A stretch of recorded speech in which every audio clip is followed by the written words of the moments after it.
이준석 신당이 이렇게 되면 아마도 특검연대에 합류할 가능성이 높다 이렇게 전망을 하셨어요. 이낙연 신당은 어떻게 할까요? 아니 거기도 특검 반대 안 해요. 특검 반대를 안 한다고?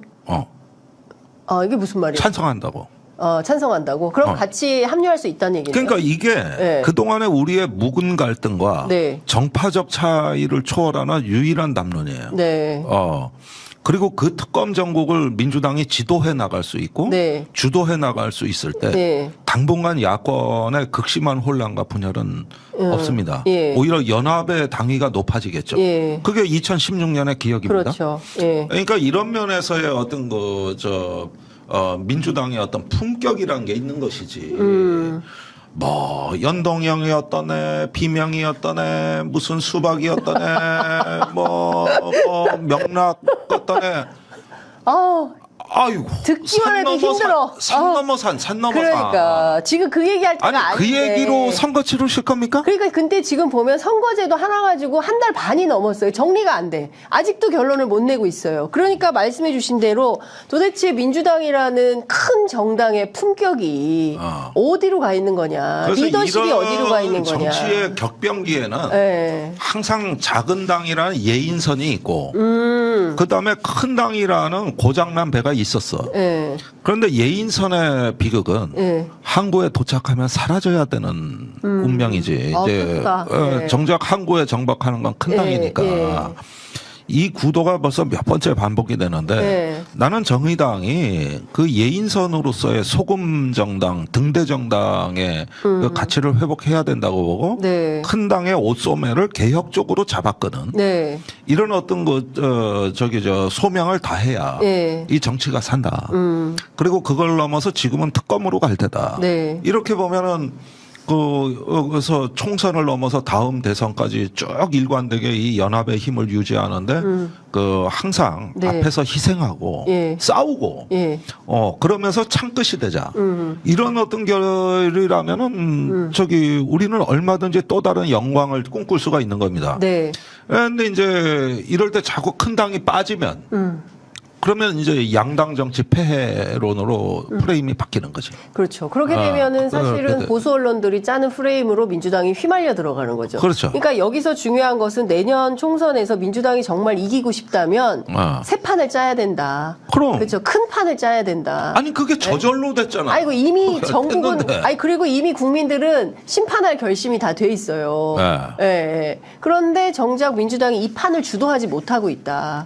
저는 거기에 우리 정치에 안타까운 어려운 애는 안 해요. 어려운 일 하지만 주변에 이런데 다 대의에 동참하는 분들에 대한 존중과 배려입니다. 그 이상 뭐가 있습니까? 그러면서 특검 연대가 강화되려면 무엇을 해야 될까요? 선거법은 우리가 무엇을 어떤 얘기인지 경청하고자 합니다. 그래서 폭풍경청. 폭풍경청. 그다음에 단일대오. 이런 걸 해서 우리 곁을 내드리겠습니다.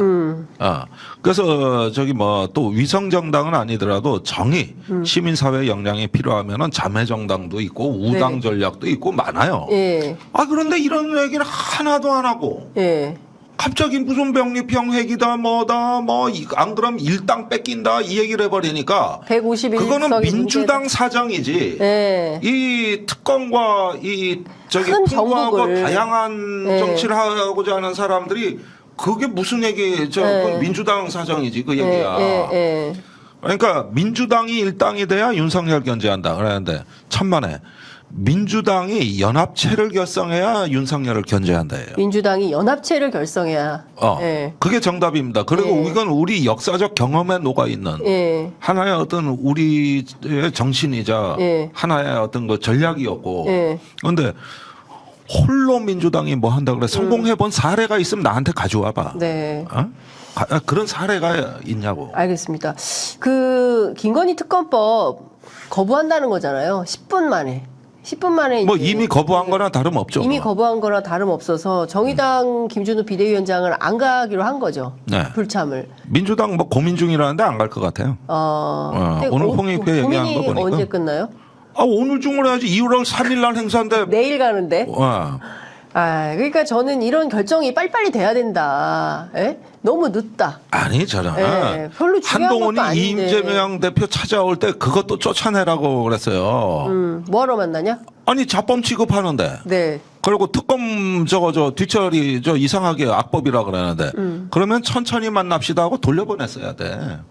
아니 그래도 만날 수는 있죠. 인사 온다는데 얼굴은 봐야죠. 아니, 근데 재밌었어요. 예. 전쟁을 할 땐 전쟁의 그 몰두해야 원칙을 따르십시오. 예. 옛날에 정우택이 새누리당 원내대표 때 각당 순회할 때 면전에서 쫓아보내는 게 접니다. 다음날 신문에 대문짝만 하긴 하더만. 아니 안에서 의원들끼리 회의하고 있었어. 네. 근데 갑자기 화장실을 가고 싶은 거예요. 네. 그 무심코 이제 회의실 나왔더니 네. 그 앞에 정우택이 10분째 기다리고 있네. 그래가지고 볼 일 없으니 가세요. 지금은 때가 아니니 가시라고. 그러니까 카메라 플래시가 수백 개가 터졌어요. 다음날 아침 신문에 내가 쫓아내는 사진이 대문짝만하게 나타나더라고. 한때는 하는 거지 왜 못합니까? 나 참 난 이 정치를 보면 어떨 때는 이해가 안 가는 게 근데 내가. 비대위원 자격으로 그런 걸 민주당에 제안을 좀 하시면 어때요? 정의당 비대위가 나서서 자기가 제 머리 못 깎으니 정의당이 나서서 민주당이 이렇게 합시다라고 할 수도 있는 거 아니에요? 그 역할을 하는 겁니다. 진보정당은. 네. 그래서 네. 저기 만날 거예요. 만나요? 언제 만나요? 아니 뭐 저게 그건 비밀이고. 네.